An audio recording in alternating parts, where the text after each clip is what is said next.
Manao ahoana daholo androany indray tsika dia hanolotra anareo fomba fanaovana ny cacapigeon. Ny zavatra ilaina: 500 g de farine, atsasaka sachet levure chimique, dia sira kely, poivre kely, menaka atsasaky ny vera, dia rano matimaty, sahabo ho tapaky ny vera zany ihany koa na 100 ml. Rehefa vita izay rehetra izay dia maka lafarinina tsika atao anaty vilia jobojobo, dia asiana lavaka kely eo ampovoany eo, arotsaka ny sira, arotsaka ny poivre.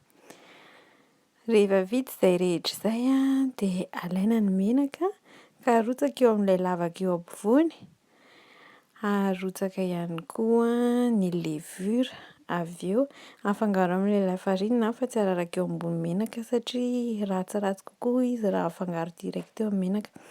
Avy eo afangaro tsimoramora amin'ny tanana ny paty dia arotsaka tsimoramora ny rano, dia volavolaina amin'ny tanana zany, tanana ilany ihany no manao azy mba hampitambatra an'ilay patintsika.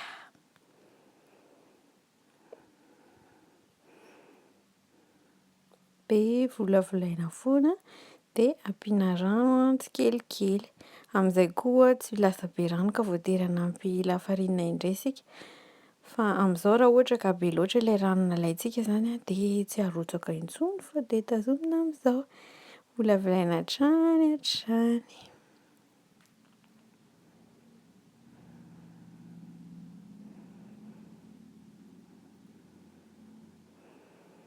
Rehefa manomboka mitambatra ny paty dia alaina dia avoaka mihitsy eo atao ambony latabatra, dia kosehana moramora mba hampalefadefaka kokoa an'ilay patintsika, amin'izay matsiro matsiro kokoa. Afaka najanona tamin'ny teo ihany hoe vao mitambatra izy dia vita fa matsiro kokoa. Tsy matsiro ve ny tadiavina ry zareo sa ahoana?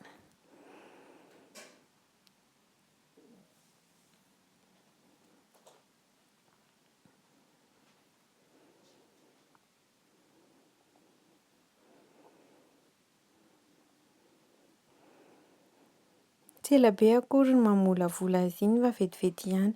Rehefa mitambatra ao anankiray izy dia maka sombiny kely dia kosehana atao manify, kosehana amin'ny izay anananao na tavoahangy na izay anananao ikosehana azy ao fa aza misahirana, fa ny tanjona dia mba haminify arak'izay azo atao ny patintsika. Rehefa manify izy toy izao hitanareo izao dia tetehana amin'ny antsy, izay misy eo am-pelatanana ihany fa tsy mamorona zavatra be akory. Tetehina majinika ho lavalava kely toy ireny kankana kely ireny dia zarazaraina tapatapahana.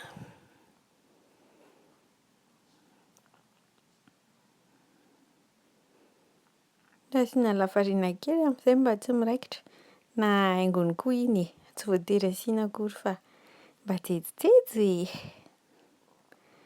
Zay, vita ny patintsika, somary nandany fotoana kely fa mba hanana ny soa dia miharitra kely. Avy eo dia hafanaina ary ny menaka dia lasa izao.